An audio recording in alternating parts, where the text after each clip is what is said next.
আসসালামু আলাইকুম এভরিওয়ান, কেমন আছেন আপনারা সবাই? আমি আলহামদুলিল্লাহ ভালো আছি। আরেকটি নতুন ব্লগ নিয়ে আপনাদের সামনে হাজির হলাম।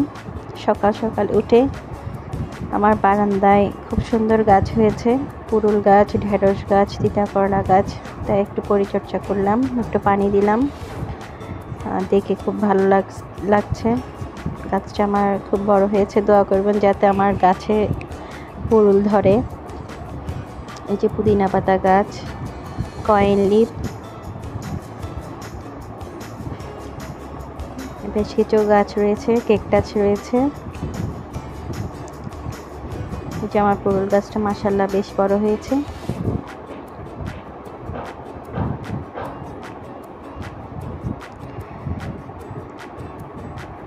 গাছে পানি দিয়ে আমি দুপুরে আজকে একটা মজাদার রেসিপি রেডি করেছি।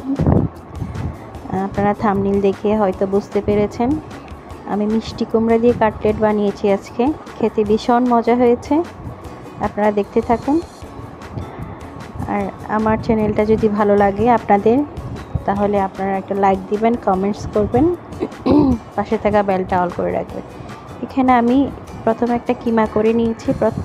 কিমাতে আমার মাংস ছিল, কাঁচামরিচ, রসুন এসব ছিল, যে আমি পেস্ট করে নিয়েছি। মিষ্টি কুমড়াটা সেদ্ধ করতে দিয়েছিলাম।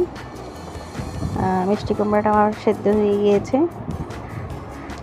এখন আমি ছেঁকে নিব মিষ্টি কুমড়াটা আমার ছাঁকা হয়ে গিয়েছে। এখন আমি পানি ঝরার জন্য একপাশে রেখে দিব।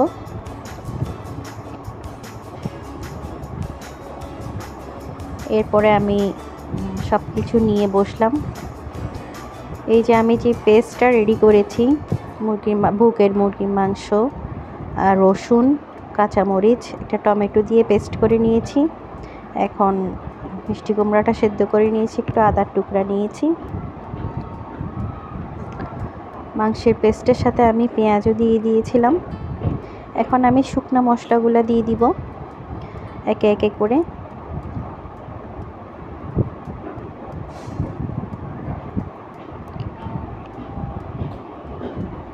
আমি ডেসক্রিপশন বক্সে সব লিখে দিব আপনাদের সুবিধার্থে। এখন আমি গুঁড়া মশলাটা নিব। এখন হাফ টি স্পুন জিরার গুঁড়া নিয়েছি,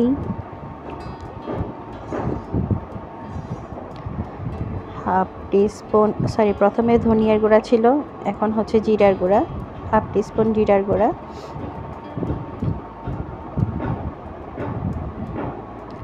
এরপরে গরম মশলা মেজবানি মশলা দিব হাফ টি স্পুন। যেহেতু সবজির কাটলেট বানাচ্ছি, এখানে আমি খুব কম মশলা ব্যবহার করেছি। কম মশলা ব্যবহার করলে কাটলেটটা খেতে খুব মজা লাগে। আপনারা বাসায় ট্রাই করে দেখবেন। এখানে আমি চাট মশলা দিব। চাট মশলাটা দিলে টেস্টটা খুব ভালো আসে, ঘ্রাণটা খুব ভালো আসে। সামান্য একটু চাট মশলা দিলাম। পরিমাণটা আমি লিখে দিব। আমি যদিও বা এক চিমটি দিয়েছি হাতে আঙ্গুলি করে।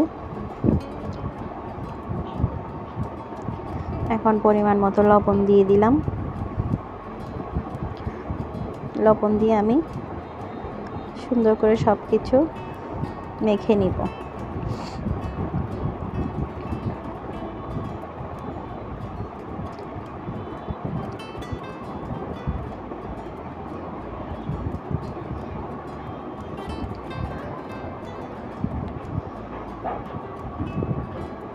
আমি কাঁচামরিচটা ব্লেন্ড করে দিয়েছিলাম মাংসের সাথে,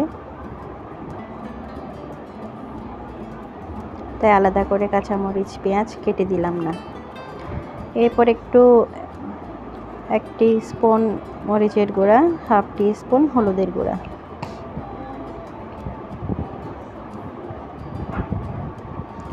আবার আমি সুন্দরভাবে মেখে নিব। একটা ডিম দিয়ে দিব। ডিমটা আমি ইউজ করেছি বাইন্ডিংয়ের জন্য। এরপর হাফ কাপ চালের গুঁড়া দিয়ে দিচ্ছি, যেহেতু মিষ্টি কুমড়াটা একটু পানি হয়েছে, ওটা মিষ্টি কুমড়াটা সেদ্ধ করার পরও পানি থাকে, সেজন্য একটু চালের গুঁড়া দিয়েছি, যাতে আমার কাটলেটটার বাইন্ডিং করতে খুব সুন্দর একটা শেপ আসে। আপনারা মেখে ফ্রিজে রেখে দিবেন 1 ঘন্টার জন্য, ফ্রিজ থেকে বের করে শেপটা দিবেন। আমি যদি বা ফ্রিজে রাখিনি, না রেখে আমি প্রথমে বানিয়ে নিয়েছি, বানিয়ে নেওয়ার পরে আমি ডিপ ফ্রিজে রেখে দিয়েছিলাম, ভাজার আগে বের করেছিলাম। এই যে দেখুন, শেপ দিয়ে আমি কাটলেটের শেপ দিয়ে একটা একটা করে বানিয়ে নিচ্ছি।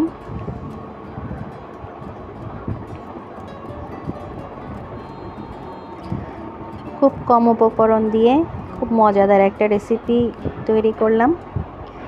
এই যে আমি ডিপে রেখে দিয়েছিলাম, ডিপ থেকে বের করে এখন আমি ফ্রাই করব গরম তেলে।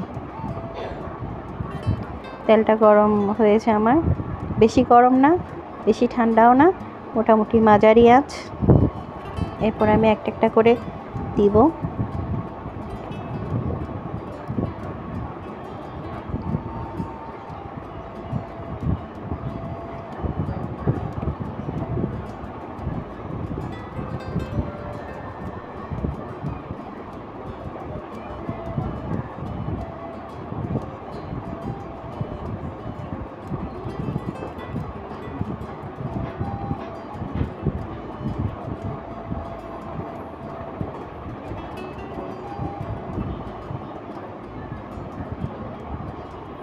একটা একটা করে ভাজার জন্য দিয়ে দিলাম। দেওয়ার পরে আমার মনে হয়েছে আঁচটা আরেকটু বাড়িয়ে দিলে বেটার হয়, সেজন্য আঁচটা আমি আরেকটু বাড়িয়ে দিচ্ছি। এই যে দেখুন, আমার কাটলেটটা তেলে খুব সুন্দর করে ফ্রাই হচ্ছে। আপনারা বাসায় একবার হলেও ট্রাই করবেন, খেতে ভীষণ মজা। আর খুব কম উপকরণ দিয়ে এই কাটলেটটা রেডি করা যায়। আপনি পোলাওর সাথে, সাদা ভাতের সাথে খুব মজা করে খেতে পারবেন। আমরা বাসায় যখন মেহমান দাওয়াত করি, আমাদের একটা কাবাবের আইটেম থাকে। অনেক সময় মাংস রান্না করি, মাংস রান্না করার পরে একটা কাবাব করব, সেটা আমরা চিন্তা করি। চটপট আমার মতো এই মিষ্টি কুমড়া দিয়ে একটা মজাদার কাটলেট রেডি করে ফেলবেন, সবাই খেয়ে খুব খুশি হবে। এই যে আমার ফ্রাই হয়ে গিয়েছে। আমি যদিও বা সসের সাথে এমনি এমনি খেয়েছি, আমার খুব ভালো লেগেছে, খুব মজা হয়েছে।